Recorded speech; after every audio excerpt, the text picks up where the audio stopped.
Go. Hey, Are we everybody. live? Tom Stewart here. I'm with Liz Trotter. Our guest today is Trent Lowenstein, and this is Smart Business Moves. Hey, y'all. All right, Hey, Trent. I wish I had an accent like you, Liz. Do I have an accent? Yeah, like, hey, y'all. I don't say cute things like that. I'm just like, hey, how's it going? I grew up in San Diego. I'm What like, up? What up? All right. Tom, where Well, you from I again? actually grew up in California as well. Oh, why'd you say y'all? I don't know. How'd you get y'all? I got no ideas. Oh, I do know. I'm totally lying. I got reprimanded really strongly for saying you guys. I said, hey, guys. And I got reprimanded. So you adopted y'all. Yeah. So I was like, I'll use y'all. It'll work. Okay. Nobody has a problem with that. And not even one person yet. What about Texans? No, my daughter lives in Texas, and I fit right in there. I slide Okay. right in. Yeah, Well, see, because you're saying y'all. that's right. It's perfect. Works out well. Bless Cool. All your right, heart. y'all. What are we going to talk about today? Okay, so we're going to talk about managers. Wait, we Yeah, can't. go for it. Yeah, Okay, first. go. Before we get going, we want to make sure that everybody knows who you are, Trent, because, we know who you are. Well, actually, Tom, you haven't met Trent in maybe a convention. We had a cup of coffee out in Las Vegas, but it was quick. So yeah, Trent, That's tell us true. a little bit about yourself. Okay, all right. I'll go. I'll do my little speech. Yeah. So, Tom. Hey, Don. Hey, y'all. Yeah, She's see? the best. And All right. Roxanne, too. We There got you go. Roxanne. Is it okay if I say y'all? Okay. Of Uh, course. So, Tom, I went to school to be a rabbi. okay. Okay. It is a How did different that world. work out?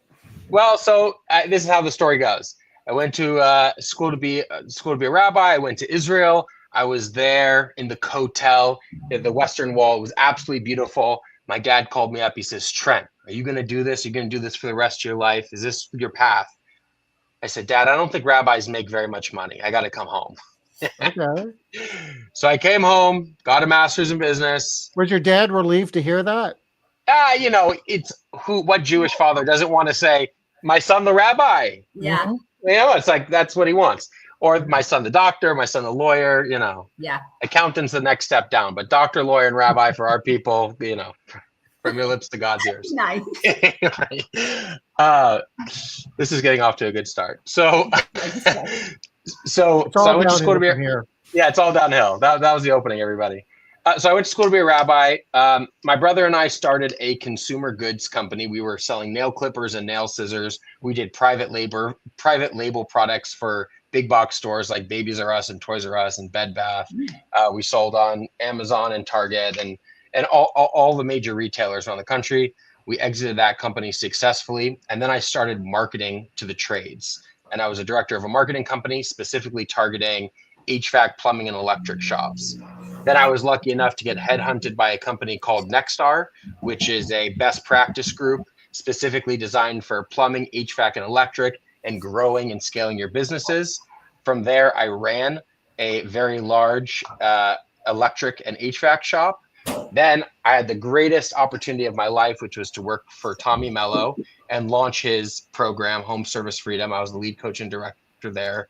And Tommy is an inspiration. He's an amazing guy. Everybody should follow him. Now I own a company that does HVAC, plumbing, and electric. I consult for a guy named Chris Lee from Next Level Pros. If you're watching this, Chris, he is probably the best sales trainer and company trainer I've ever met in my life. Super compelling, amazing story. Had 2 9-figure businesses.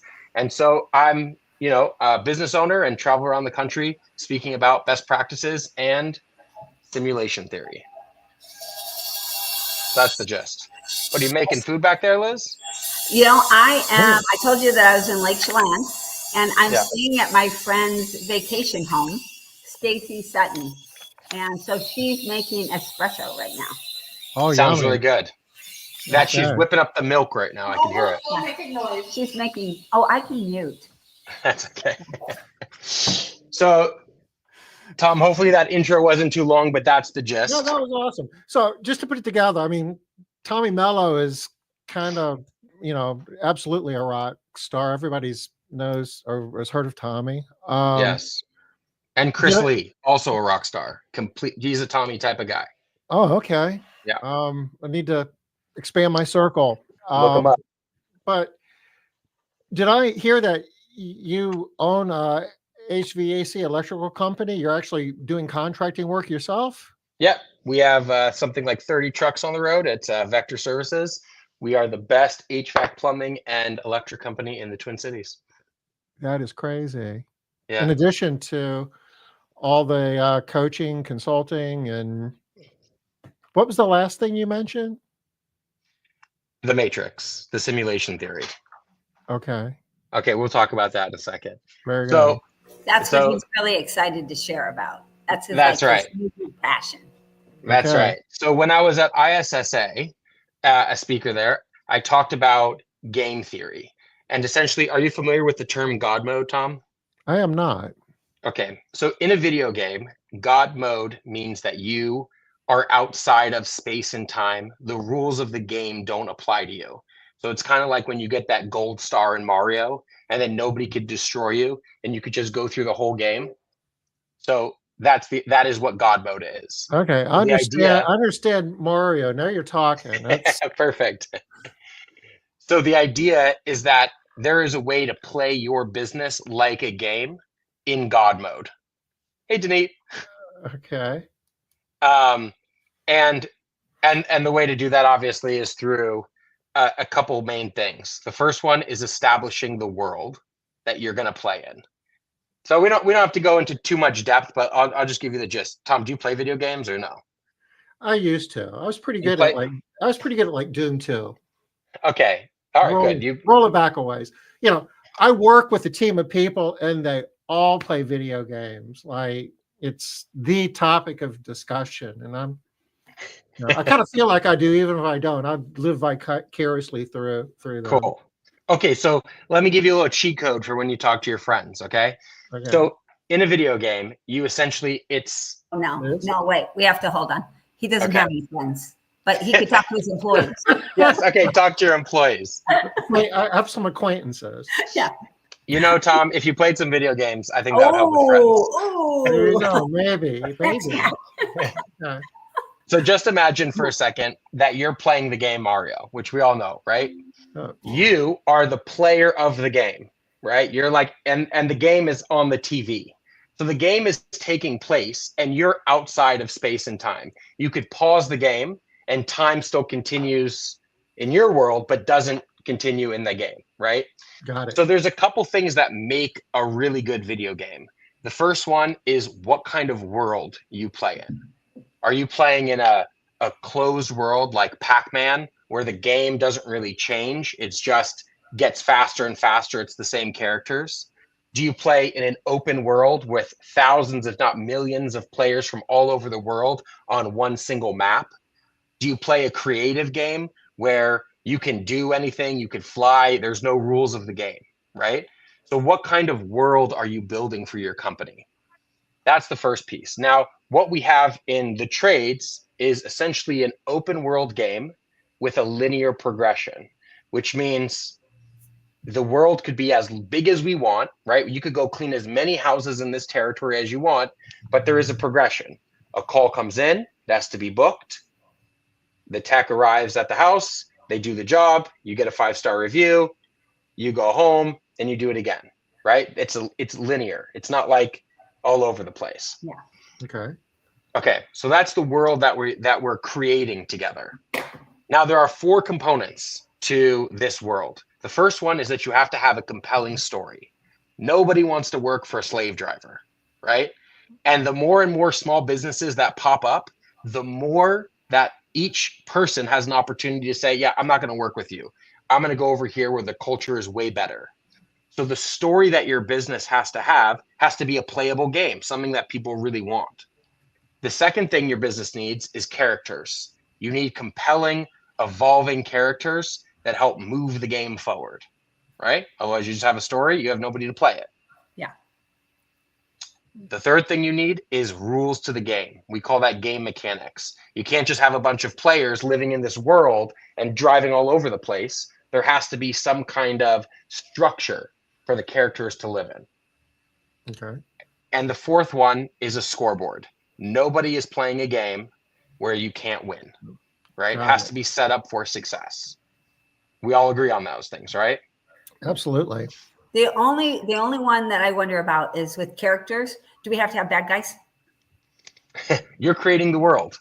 Yeah, I feel like there's like always bad guys, like heroes, villains. Yeah, yes. Yeah. And we're fighting against somebody. So if that's part of your, I love it. And if you know what, if that's part of your story, then that's awesome. Yeah. Right?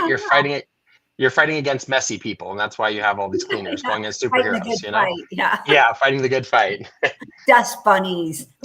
So that's actually a really funny idea. Let's table that for another one. All right. So these factors are what I consider like the immutable bylaws of business. You have to have a story, characters, rules to the game, and a scoreboard in order to win the game. Now, what we're talking about here is managers. And, you know, a lot of the times you get a company that says, man, I went from nothing to $1 million or $2 million, and now I want a manager. And they say, well, how do you hire a manager? Like, when do you know in your business, when is the right time to hire a manager? So let me ask you, Tom, in your business, and Liz, in your business, in general, when do you hire a manager? When do you make that decision? Well, Tom, what are you doing? Why are you like jumping in and out? Yeah, I'm having technical difficulties here, but I'm here. I'm not moving. It's all right.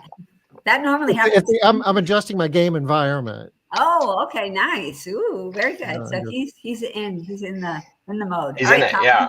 When do you hire managers? I don't know if there's a simple answer to that. You know, I guess it's a function of a lot of things. What's your business model? What are your business objectives? What's your working capital? How fast you're trying to grow? What kind of stuff what kind of manager are you hiring? Like a general manager versus a field manager, or lots of questions there. There are. So, okay. So just imagine this. Just say you're creating a world using our virtual world, and you say, all right, I'm going to build a house. So you as the main player, you cut down the tree and you go get the food for the farm and you build the house, and it takes a really, really long time, but you build the house. Yeah. Then a tenant comes over and you say, hey, I'm going to trade you lodging, but you got to help me build houses. So now we're building 3 houses in the times it takes to build 1 house, but there's a natural capacity. How many people does it take? Like, each person could build 4 houses a week, and that's the absolute capacity. So you start bringing more and more people on, and the guy at the top who's managing it now, it's a different world. Building 1 house, building 3 houses is different than building 20 houses, right? Yeah. Yeah, a lot of people start in the house cleaning business, cleaning homes themselves, right? Exactly. Building the house. And they kind of hit a wall. You know, I can clean 2 homes a day. So once I'm cleaning 10 homes a week, what am I going to do? Exactly. I hire somebody to work with me. Great. I've doubled my capacity. I do that enough, and sooner or later, I need to hire a supervisor to keep up with all these people I've hired, and I have a few supervisors, and somebody needs to manage them. And then your organization evolves as you get bigger. And if you want to get bigger faster, you need a bigger organization. Absolutely. You're making my exact point. A lot of these businesses grow through necessity, not through design. Yeah. So it's not as if the business owner designs the perfect spot. It's like, wow, I got all these things. I got to bring somebody else in. You start cleaning. Can you do this? Can you do that? Right? That's what you've experienced. Yeah. We see that all the time. We kind of say, you've been successful by accident. Right. You've been successful by accident. And so now the business owner hires a manager to say, hey, you're going to solve my problems. I'm going to bring you into this company and you're going to solve the problems. But what ends up happening more often than not is the manager becomes a part of the burden, the operational expenses, because the owner doesn't actually know what they need help with. They just feel overwhelmed. And so you bring on a manager with unrealistic expectations, You bring on somebody to do operations and they end up doing marketing and HR and a little bit of cleaning and 6 other things. And then you're looking at your P&L going, where's the money? Why aren't we growing? And you say to the manager, well, I just really need you to perform better. And the manager is dropping balls all over the place because they're doing 12 jobs, right? Because they're doing 12 jobs. Exactly. Yeah. So this is a function of a game which is not designed properly. Okay. And that's the piece that we're going to unravel here. It's that if you're designing a game, you would never design it where one manager has 50 different jobs. Like, just think in a video game. Mario's got one job. He's going to rescue the princess, right? That's the job. He has to jump through some obstacles, but that's the objective. That's the main job. And he does a little racing, I guess. But for a lot of us, that's all we know because that's how we started. Yeah. And we were the person doing all of the jobs. We being the business owner.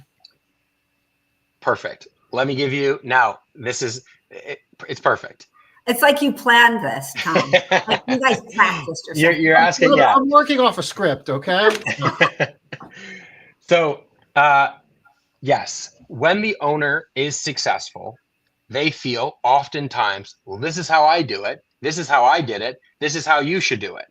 But what made the owner successful from 0 to 1 million might not necessarily make them successful to 1 million and to 5 million. There's too many variables. It's too much of a dynamic business. The owner has to know specifically, I'm going to grow to $2 million. I need this manager to do this subset of specific tasks in order to grow this business by this amount. And that manager needs to know with specificity what that job is and how they're being quantified or how they're being KPI'd. When you bring in a manager to like help the owner, and then the owner's like, the manager is not the owner. So it's like the owner expects the manager to work just as much as they do and hustle and grind. It's not the case. They're an employee. What do you mean you don't want to work 70 hours a week? That's right. So I was 80. You're working 70. What the heck? And you don't even want to do that. Yeah. If you don't want to work on Saturday, don't even bother to come in on Sunday. What? That's less common like in the last few years. But that was real world for a long time. Certainly. Yeah. And now that there are so many other games, like again, if there were like 10 games in town, you have to choose one of those games. Now that there's no barrier to entry, anybody could go open a residential cleaning company and say, we're going to have the best culture and best vision and attract the best talent, right? Yeah. There's not 10 companies. There's 100 companies. There's 100 games. There's unlimited players. So many. So you have to really choose, right? Yeah. So I had some principles that I wanted to share with you for the character of the manager. Okay. And I'd love for you to talk about it. Tom, I brought this up. Man, you're really zooming in and out. I know. He never does this. He doesn't usually play around with. I'm trying to find God mode here. I'm not quite there yet, but I'm working. There you go. There's something important to know about the characters, and I shared this at ISSA. I want to share it with you here. Okay. One of my principles is that the characters are not the employees. The characters are the characters in the game. And so what I mean by that is, imagine that you're playing the game Mario and you are playing the character Mario. You aren't Mario, you're playing that character, right? It's detached from who you are. Now, there could be similarities between the way that you play the game, but you are not the same thing. And this for me has freed up our business and the way that I handle one-on-ones so much, because I could say to you, Liz, the character that you're playing in this game needs to show up on time. Don't you think that's true for this game?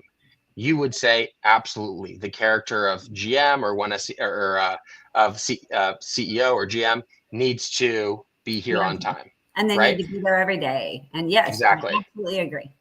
And that's different than me saying to you, Liz, you need to be here on time every day, because then you're going to think, well, my dog got sick and I had a flat tire and you don't know all the stress I'm under and all this stuff, right? It's completely detached. So we're talking in a vacuum that if we wanted to build the best game, we need to have characters that are perfect for that game. Does that make sense? So Yeah, that's the the principle. design. Yeah. Perfect. There was a time when we did a variation of that. It wasn't in the context of a game, but if somebody was having performance issues, I wouldn't do this. But there was a time that I had a real job, and this is the way it was done in that world. You'd pull somebody aside, and you would let them know that the person who's going to be successful in the job you currently have is going to have to do these things. And that's exactly right. Something you might want to think about, or you might want to pursue other career opportunities. You know what? But anyway, I digress. Yes. You would have to show, hey, look, there is a delta between what you're doing and what this game needs, right? This game needs this character. So principle number 1 of a manager, of hiring a manager. Number 1, the manager is not the owner. Entrepreneurs by nature are cowboys, visionaries. They go out there and they just say, I'm going to do it. I'm a hustler. A manager is not like that. No. A manager needs structure. They need a specific framework, and they have to serve a specific function, one specific function. So as an example, in our business, we have a service manager, and he's kind of like the jack of all trades. He handles our parts. He handles our customer issues. He helps with dispatching. He handles if techs call in and they don't know how something should be installed. He handles all that stuff. So we recently had a quarterly meeting, and I told him, hey, like, what's going on? This one thing that I want you to do, operations, is not getting done. And he explained, well, I'm actually doing 15 different things. How could I possibly do operations if I'm also in the field as a tech whenever we don't have people, right? That creates a situation where I'm creating a game where the manager can't be successful. I want him to fit all these shoes, but he's not the engine. He's the cog in the wheel for my vision, right? So we need to have first understanding managers need a clearly defined role. The second principle is that they need to be attached to the company's vision. There needs to be transparency and consistent communication with your managers on a weekly basis, touching base on their daily goal, on their weekly goal, on their monthly goal, on their quarterly goal, and ultimately on the road to your 5-year plan. That character, the manager character, needs to be involved in all the discussions and communication with the management team. Now, any division or inconsistency there is in between the CEO or the GM or the owners and the manager is compounded between the manager and the employees. Because if the manager is not bought into the vision and the employees are meant to be a part of the vision, there's going to be such a delta, such a disconnect. Yeah. And actually, it could be completely the opposite. It could be completely off track from what you even, not only what you want, but what you hope for, what you think is happening, what you're praying for. None of that could be even on the horizon there. 100% true. Yeah. So now at least we're discussing. Now we're saying, okay, like at the first, the owner's like, well, I just need to hire a manager. And if they think, well, the manager is going to come in and be an owner, you're like, wrong. Yeah. If they think that the manager is going to come in and be like, yeah, well, I'm not involving you in the vision of the company. Okay, wrong. And the third thing and the most important thing is that they need quantifiable KPIs. Quantifiable KPIs. Right now in your business, if you were to go to your manager, any one of your managers, and say, hey, Liz, how do you know if you're doing a good job? Yeah. What would they say? Well, I've listened to your presentation. So they would say, I'm not in these 4 areas. I'm kind of sucking because look, my KPIs are trash, but over here, I'm doing really good because this KPI is doing well. Right. And thank you for listening. I love you, Liz. You're great. The truth is that Tom doesn't want to talk right now. See how he went away? He went away. That's his clue. He wants to answer. No, here I'm back. No. So Tom, the truth is that in a lot of businesses, if you were to go to any manager and frankly, sometimes any employee and say, hey, just out of curiosity, how do you know if you're doing a good job or not? Most people wouldn't have an idea. Most people just show up to work, they exist for 8 hours, and they hope that they get a good review and their bonus. They're reacting to what's coming at them.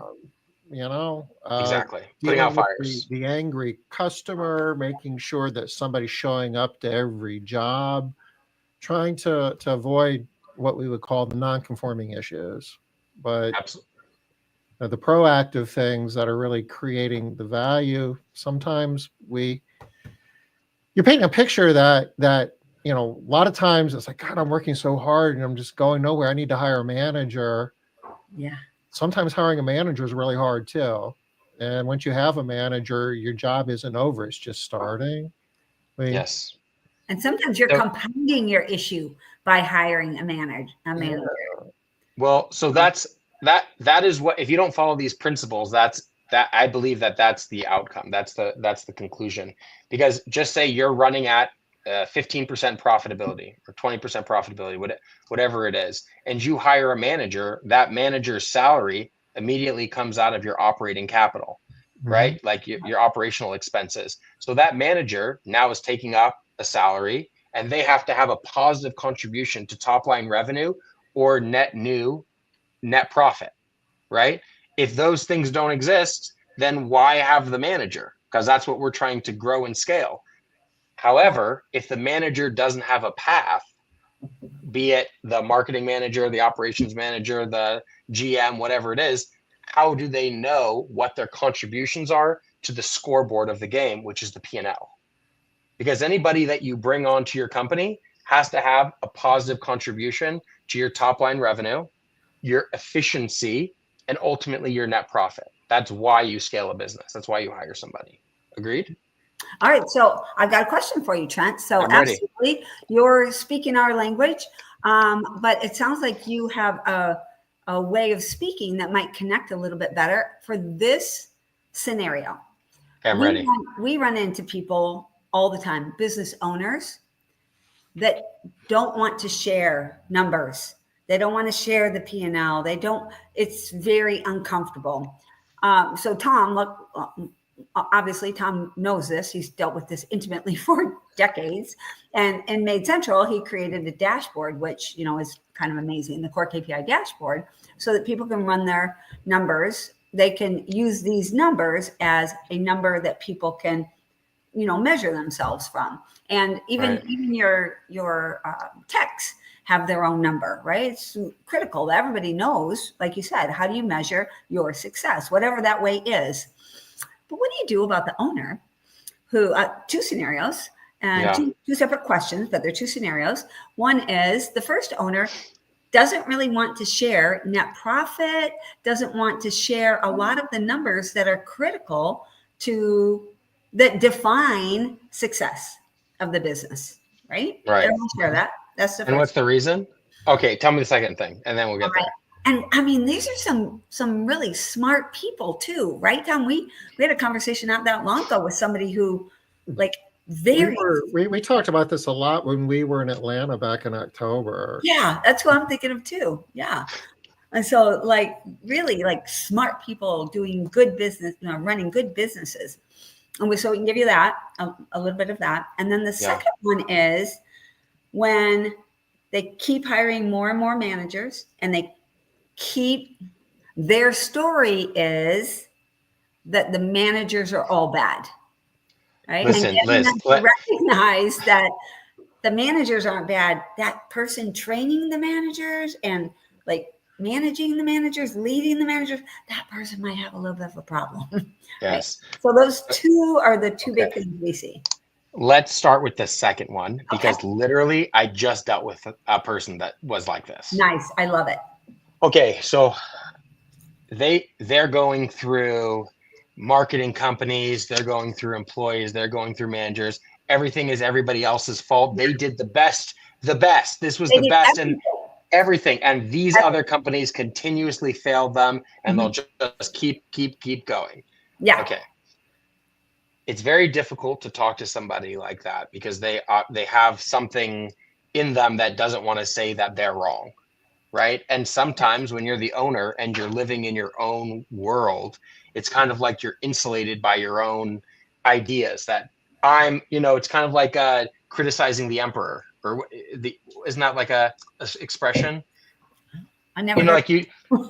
Like it's like a version of that where it's like, you don't want to tell the emperor that his outfit is. No, he has no clothes on. Yeah, he has no clothes on. But everybody, because he's the emperor, is like, you look great, right? It's that kind of thing where you get a business owner who's been successful, but treats everybody this way and doesn't think that they're the problem. Yeah. It's in my mind, and having been a consultant for 10 plus years, it's like a customer that wants a product that they want their price and they don't care about your price. They're like, hey, this panel upgrade is going to be $10,000, and they say, well, it should be $200. It should be 200. I read about 200, and I've spent a lot of time trying to think about how to craft arguments to get this person from 200 to 10,000, so that they could understand my point of view. Okay. But the conclusion that I came to is, you shake their hand, say, I appreciate your business. We're not the right company for you. All right. So this is what I heard you say. And check and see if this is what if I got you right. What I heard you say was, if I'm working with a business owner who is working hard, really hard, putting in 60, 70, 80 hours a week, and continues to struggle. And, all of the things have been pointed out to her. She has been told, listen, you got to do this. You got to fix this. You got to do this, right? Stop doing this. You're the problem. Tom, are you liking this answer? Is that why you're coming closer? I'm voting. Good. Want to hear a little bit better? Okay. So I'm working with this person that what I just heard you say is, they're not worth my time. Is that what you said? In a way, like your goal as yes. Yeah. I think that's the right path. And I don't know if it's not worth your time. Yeah. I would say this. I would say your job as a consultant or as a coach is to move your customer forward. Yeah. If they can't move forward, then you're taking their money. Right? Then right. It's like, so along the same lines then, what percentage of my clients can be like that before I'm the problem? Before you are the problem? Yeah, because if all of my clients are doing that, I'm the problem. If all of your clients all of my coaching clients are victims, right? And they can't move forward, and they're all working 60, 70, 80 hours, and they're still in the same spot.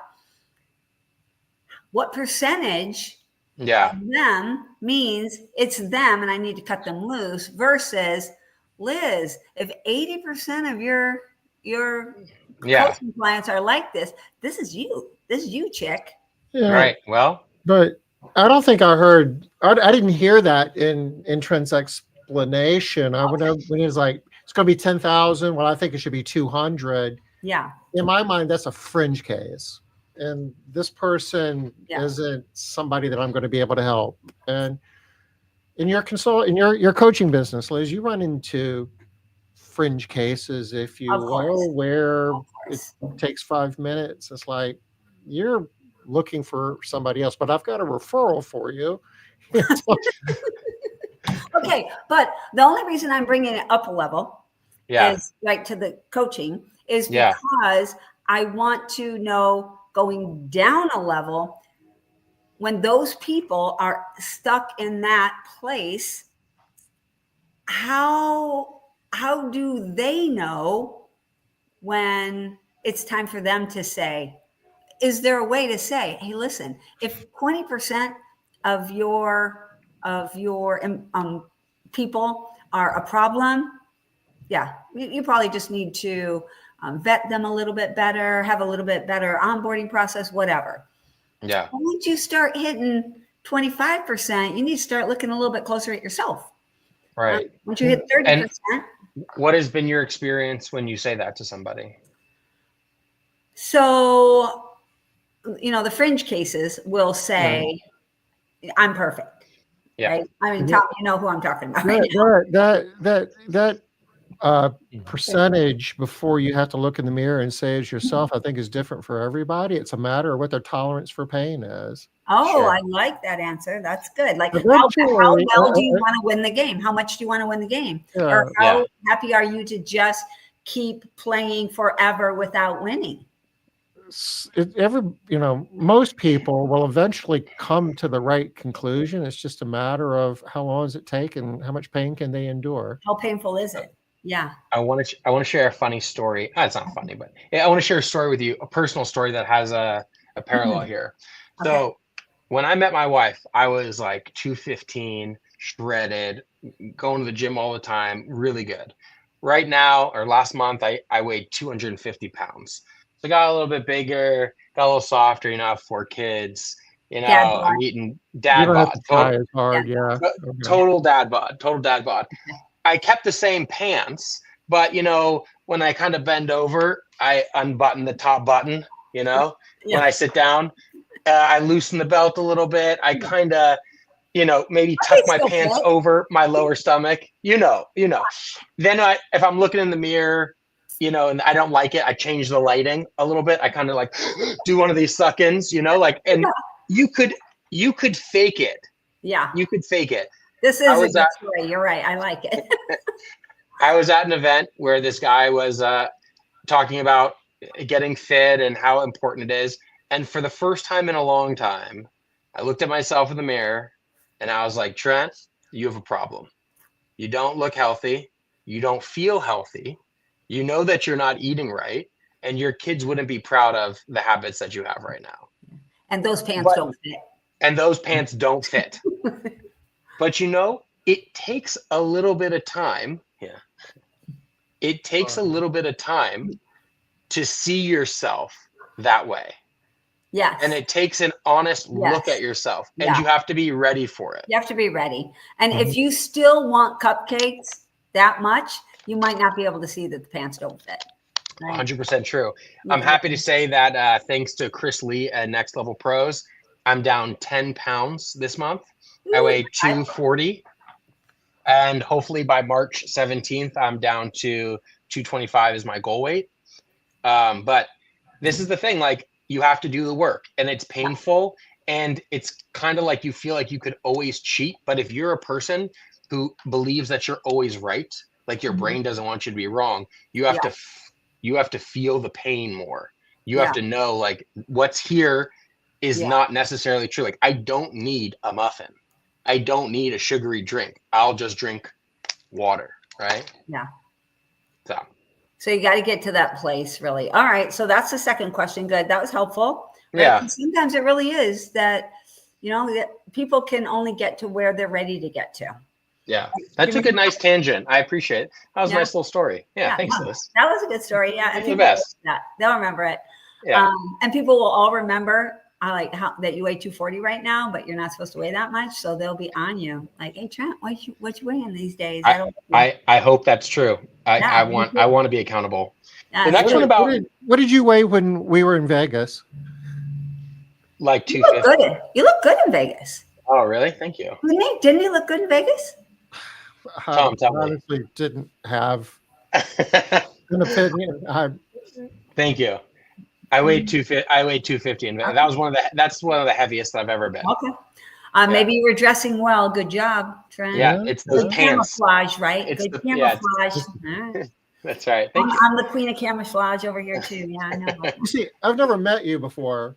What strikes you haven't seen anybody in a while and their weight shifts one way or another. Then it's kind of totally. Yeah, next time you see me, Tom, I'm gonna be shredded. Yeah. It's so true, Denise. So true. Oh, what did she say? I didn't see it. Oh, yeah, totally. Yeah, you're right. Mm-hmm. Yeah. And all right. How about the other scenario? The other scenario, like, don't show your net profit, don't show your profitability. I mean, look, if you're in a coaching group, the coaching group is a safe place for you to be. That's what it's supposed to be. This one is for the owners with their managers. They don't want to share it with their managers. Oh, they don't want to share it with their managers. Anybody in their company. Got it. Okay, totally understood. Yeah. Okay, so we have a company where we show our net profit percentage. That's how we run our books really transparently. Yeah. You could certainly take off your net profit, and your managers could look at their portion of what they're responsible for. As an example, you could say to your manager, hey, on this job, it's important that we make 65% gross profit margin. So now on the P&L, you're responsible for making sure that the jobs and material, direct labor and material, is no greater than 35%, as an example, right? Yeah. So just shifting the numbers, but making sure that everybody has a number. So on that, I've been preaching this for a couple of decades now. Everybody in the company has to have a number. True. Right?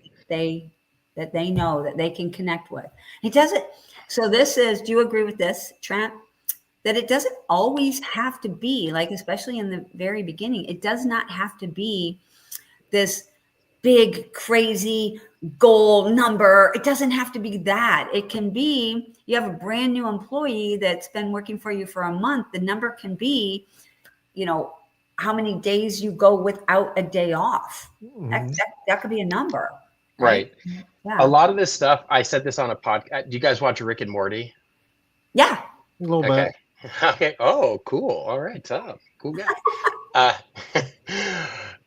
I'm not going to say this live, but I just imagine you watching Rick and Morty. It's whatever.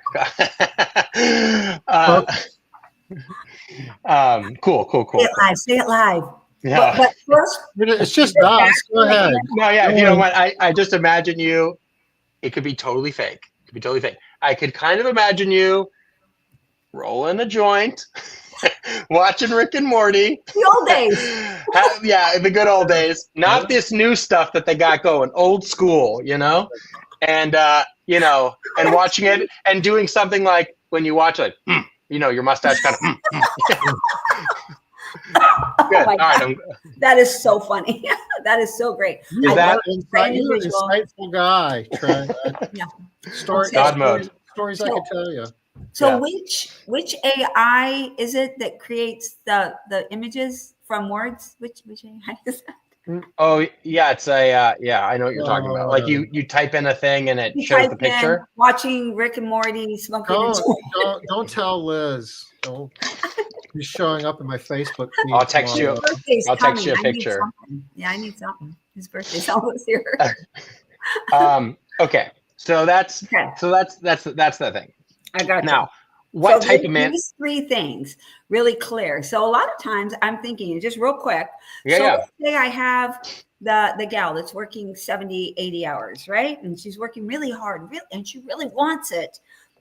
One thing, instead of saying, maybe it's you, one thing I could do is say, here's the list of things that you need to be doing. Here's the three things, right?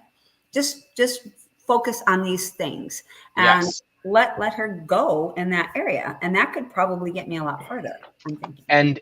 And so they have to know that the things that they're doing has a effect on the scoreboard. Okay. So it's like, Liz, I want you to make sure that every job is 65% gross profit margin. As an example, that's your job as the service manager. So I have to believe that I have control over that number in some way, though. Correct. And Liz, the way you control that number is if you budget 5 hours of work for this job and it's consistently 6 hours of work, you know that there's an efficiency problem. There's either an efficiency problem or you misbudgeted. You didn't job cost appropriately. Right? So those are two outlets that you directly can control, because on the P&L, which is the scoreboard, we need to see 65% gross profit margin. So which one is it, Liz? Is it efficiency or do we job cost inappropriately? Well, you don't understand, Trent. Yeah. Do you have anybody working for you that reminds you that you don't understand? For sure. the situation. Yeah. But if you budgeted 5 and you went 6, just throw something else on the bill. They'll never know. But also with your God mode scenario, I don't think you would have. Yeah, you wouldn't have had that conversation with me. You would have said, "Hey, the character in the game needs to be able to do this. Needs to hit 65%, and if the character is not, here are the top 2 issues to look at. If it's not one of those 2, then the character needs to be able to figure out what the issue is. It's not that. That's absolutely correct. All right. Right. And if the character can't figure that out, they wind up falling out of the game. Yeah. Exactly. Because do. Because when somebody comes to play your game, you're creating the world. Yes. When somebody comes to play your game, they're a character, they're a role in this game. And they're agreeing up front that this role has to do this task. Right? You never see Mario smoking weed watching Rick and Morty. You know what I mean? That's clip that. Yeah, right. So like that's not. We're not gonna this one. Yeah. Forget it. I'm just saying that's not the role. That's not the role of Mario. So now you get 2 types of managers. Okay, you get serial managers and you get techs that become managers. So a lot of the times you get like Steve Jobs calls them like professional managers. These are people that know how to manage but don't know how to do anything. Right? You heard these guys? Other people. Yeah. Exactly. Now I want to tell you a story. I actually came into the industry like that. So one of my close friends, a mentor to me, he's our master electrician here. His name is Aaron Hansen, and I've told this story many times. I was the GM of the shop. I was running it, and I was like, "Hey, we need X% net profit. I need all the guys out here. If it's 3 o'clock or 4 o'clock, and we get another install job, we got to do it. We got to push sales. Top line, top line, top line." And Aaron, who is the director of operations at the time, said to me, "Trent, do you know what it's like to be in the field? Do you know what it's like to be in an attic at 115 degrees pulling wire and then be exhausted and then at 4 o'clock have a sales call when you're covered in sweat and you've been working since 7? Do you know what that feels like?" And at first I was like, well, that's not what it's about, blah, blah, blah. Then I went home and I reflected on it. And in our L10 meeting, I told him, "Hey, I just want to let you know, I really appreciate you saying that. I'd love to be an apprentice under you. And I want to go on ride-alongs and I want to see what it's like." And I started going on a lot of ride-alongs, and he was 100% right. It was horrible for morale. People were exhausted and I was pushing them too hard to go to get there. And I changed the way that I managed because I experienced what it was like to do, not just manage. And so sometimes we get these businesses that they don't have that experience. It's just a professional manager that comes in and pushes people because they think that's what leadership looks like. Right. And then they just blame the employees when it's really their lack of understanding the business. And it's hard to find people who want to play that character that are very good at it. Sure. That's the key, though, that are very good at it, because there's a lot of people that want to play that character. Almost everybody that's out in the field thinks they would be better at playing that character than anyone else that's doing it currently or that they've ever seen do it. I love you guys. You're making my next point easy. All right. Now you get the tech who says I should be the manager, and you get an owner that says, well, you're the best tech, so you must be a good manager. Why don't you just come in here? Yeah. They're not transferable skills. These people, they don't know anything about management, right? Right. So all of a sudden you get this guy that's like, I'm the best. They get into the office and they're like, oh, I didn't know anything. I didn't know how this is working. Right. Yeah. So what do you do with somebody? What do you do with somebody like that? Good managers, I say, are like biblical prophets. You know, they don't want the mantle. The mantle is thrust upon them because they're the best for the job. If you want the power, you probably suck, right? Like if you want to be the manager because you want to have power over people, you're the villain in the story, right? There we go. There's the villain. Yeah, there's the villain. But if you get a guy like, Moses as an example, right? Like Moses ran away He had a stutter. He didn't want to be a prophet, or he didn't want to be the guy.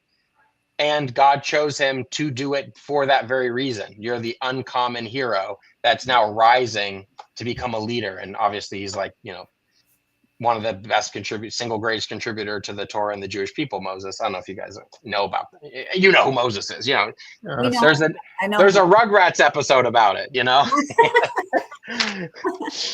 But I'm saying, like, that is the type of person you want. Somebody who's like the salt of the earth that rises because he is popular among his peers and then says, I want to take on this responsibility. But just because you're a good tech doesn't necessarily mean that you're a good manager. Or vice versa in your case. Yeah. Or vice versa. Yeah. Yeah. In your case. In my case, for sure. Yeah, because sure. I'd never done it. Yeah. For sure. You never done it. Yeah. And then the important thing, I know we're winding down on time, but the important thing to know is that, like, all the characters are programmable. So nobody exists only in a fixed state. Like, if you were playing a video game, like Mario as an example, and you said, hey, look, I thought that this is the character that I wanted and the car and the outfit that I wanted, but I realized now halfway through the game that this is not exactly what I want. I can adjust the speed of the car. I can adjust the outfit. I can say, hey, like in a sales setting, I could say, hey, listen, I listened to that call and you were talking 70% of the time and the customer was talking 30% of the time. In an ideal scenario, that should be inverted. So what I want to ask your character is, on the next call, invert the numbers and dial it back by X percent so that you can have a different balance. And I think that would change the close rate that you have, right? If you're talking to Trent Lowenstein, I might go, no, I was talking just fine, blah, blah, blah. But if you're talking to the character that I'm playing in the game, you might say, you're right. I'm going to try that tactic. That's a good strategy. That's a good code to upload so that I can have a higher close rate. All right. So one thing that we do that I did not realize we were doing this, but I can see it within this perspective now is, well, we don't call it character. What we do talk about is, Tom, do you hate this idea already? It's like, are you afraid of this idea? Come on, come listen. Come a little. I haven't heard it yet, but I probably will. Go ahead. So we talk about the thing. We don't talk about what happened. We talk about next time you play the game. You're right. Sure. Next time, the future, because there's so much power there. Right? You have a ton of power there. You don't have any power back there. So it's really easy to defend against what already happened because I can't change it. There's nothing I can do. Why are we even talking about it? Yes. But in the future, look at this is what the character needs to do. Here you go. We got it set up for you. I can see it now from that perspective. That's what I've been doing without recognizing it, is just do that thing that the characters, the outline for the character, get into that role. 100%. Okay. 100%. Liz, I want to share one. Can I share one story before you do this? Oh, certainly. Okay. So my first job, I did door knocking for a nonprofit. Oh, you're so lucky. Such a great job. Door to door in LA. And I wasn't and I wasn't asking for anybody to sign anything. I was asking for money. Right? Right. I'll take a check, I'll take a card, whatever. Nice. And you knock on 10 doors, everybody slams on you. You start to feel like you're the worst. You knock on another 10 doors, you get the same response, and it's solidified in your brain. I'm the worst. Nobody wants to talk to me. And you carry that negative with you every single door. It compounds every time you go. I'm the problem. And then you realize that the doors are not connected. You are the thing connecting the negativity from door to door. And every new door is an opportunity. And now you knock every door. It's, hey, how's it going? I'm Trent. Nice to meet you. Hey, if you have 5 minutes, whatever it is. And every time, if you're optimistic, and every time if you realize that this is an isolated environment, it's not connected to anything else, that you are the only one that can control the environment, all of a sudden you start to get the money. And that was a common theme in the door knocking. It's every opportunity is a new opportunity. So you never look back, like you're saying. It's always, here's the next opportunity. I'm going to improve 1% better every single door, and I'm going to achieve my goals. And it is useful to look back and go, why didn't I sell there? Oh, maybe this, I could tweak this on the next door. How would the character I'm playing have done that? Yeah. How did I not play that character as well as I could have? It's easy to look back and see it, right? Like, oh, why didn't I jump further? Why didn't I do da-da-da? Okay, I'm going to try that next time. It sounds like acting and drama and scripts and role play, and this isn't real. This isn't you. It's just you got to play the role better. Exactly. But if you were that separation is awesome because it's not impacting my psyche. Right. If we were to watch you play Mario and we were to watch it, so you play the game and then we watch it, and you said, why didn't I get first place? We could objectively, outside of space and time, watch it and say, you made a mistake there, there, and there. Those are the elements. And you would say, thank you for showing me that. I want to get better. Right? And if you don't have somebody that wants that, then it's the wrong person. Yeah, it makes sense. If you have somebody that just wants to keep playing the game and they don't want you to help them, they don't want the answer, they're not trying to figure out why they didn't, jump over that pond or whatever, then they're destined to keep falling in the pond, right? Well, that was the guy we discussed, right? Your guy who's never the problem. Okay, beautiful. So this is what I do. I come to your shop. I run a God mode simulation program. I build a world for your business. So I come in, do a couple days where we talk about story, characters, game mechanics, and scoreboard. And we build this world. And by the time that I leave, you have a new outlook. Your techs have a new outlook. Your managers have a new outlook. You have a fresh perspective, and everything becomes quantifiable and fun. And if for nothing else,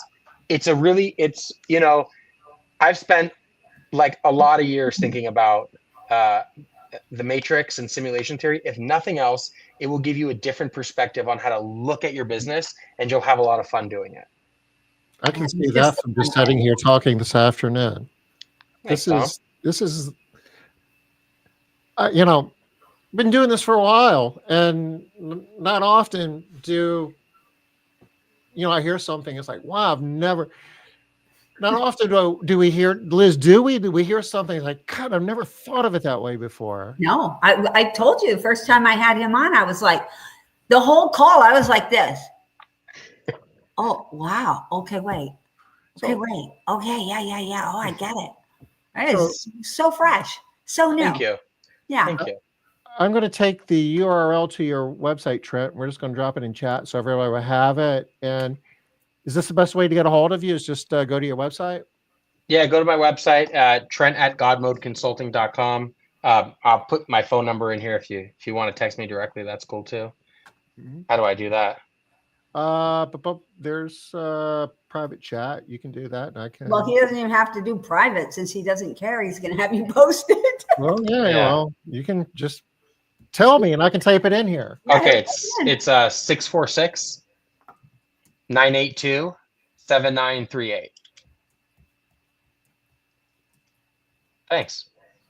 Yeah, no, thank you. Thanks for giving me a platform, Liz and Tom. I'm glad you feel better. I know you're sick. Oh my God, it was horrible. That was the worst sickness. Yeah. I'll tell you this. This residential cleaning space, it's really unique. Like when I left the ISSA show, I felt like I had 200 more friends. It was just, they're just salt of the earth people. It's like real business owners that really care about their employees, that want to learn, that it's just a good group of people. And I'm really privileged and honored to be a part of it. I agree. You're spot on. This industry is really good in that way. Oh, Denise saying hi to Trent. I don't know if you can see her over there. I couldn't, but hi, Denise. How many times did you get hugged from the residential cleaning? Lots. It was more great. More so than when you're hanging out with the HVAC guys, right? Oh, for sure. Those bros don't. Yeah. Probably. No, I felt. Yeah. Well, all right. Thank you guys. You're the best. Enjoy your vacation, Liz. Yeah. Thanks, everybody, and we'll talk soon. We'll be back next week at 5 o'clock Eastern. Bye-bye. Bye, Denise.